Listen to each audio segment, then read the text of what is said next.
everyone, I'm Syafiyah Azzalea from Sekolah Kebangsaan Kota Rentang. Today, I covered the topic about bridging worlds, the power of cross-cultural communication.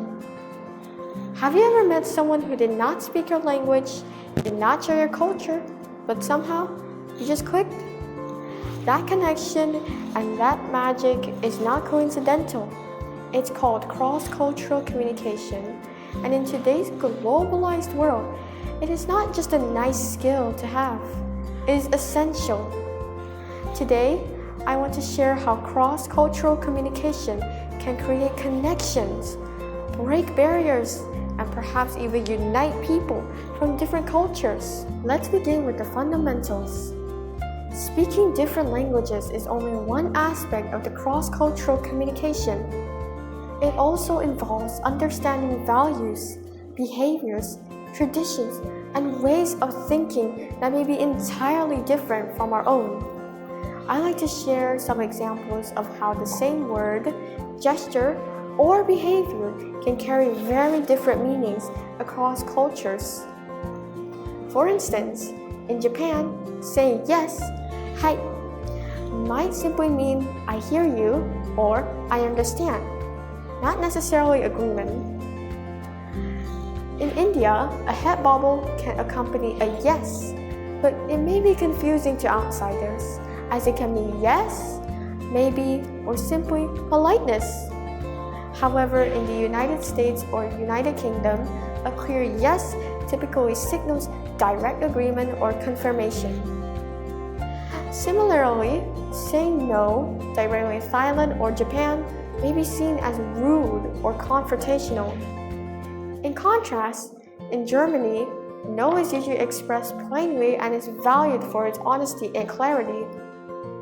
In some cultures, directness is appreciated and encouraged. In others, subtlety and the concept of saving face are more important. If we approach these cultural differences with curiosity and openness, they can lead to greater understanding.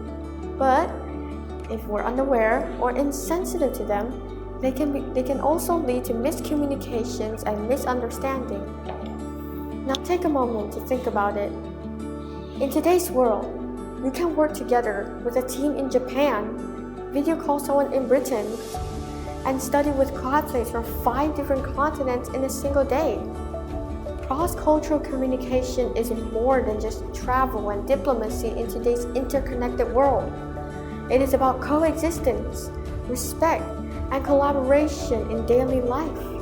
Without it, stereotypes grow, misunderstandings grew. However, with it, conflict can be avoided. We can become friends.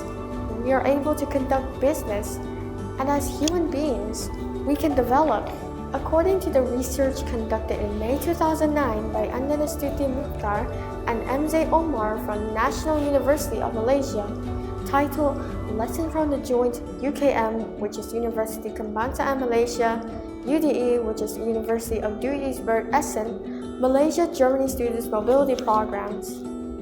Malaysia students initially experience culture shock when interacting with their German peers and lecturers. The straightforward communication style of the Germans during group projects and feedback sessions was very different from what the Malaysian students were used to. In contrast to the more direct and open German approach, communication in Malaysia is typically more indirect and places a high value on deferring to authority and avoiding conflict. However, when we open to learning and understanding each other's cultures through conversations and shared experience, mutual respect grows while allowing us to stay true to our own cultural identities. So how can we improve our ability to communicate across cultural boundaries? First, listen more than you speak. Second, be open-minded. Third, avoid assumptions. Fourth, ask questions. Fifth, not to challenge, but to understand, and most importantly, respect differences without judgment. We do not have to be multilingual because all we need is empathy. In a world full of borders, cross-cultural communication is the bridge. It reminds us that beneath the layers of language, religion, food, fashion, and festivals, we are all human. We laugh, we hope, we dream, we desire to be understood and heard. So let us not just speak, let us connect, let us understand, because by doing so, we are not just crossing cultures, we are creating a better world. Thank you.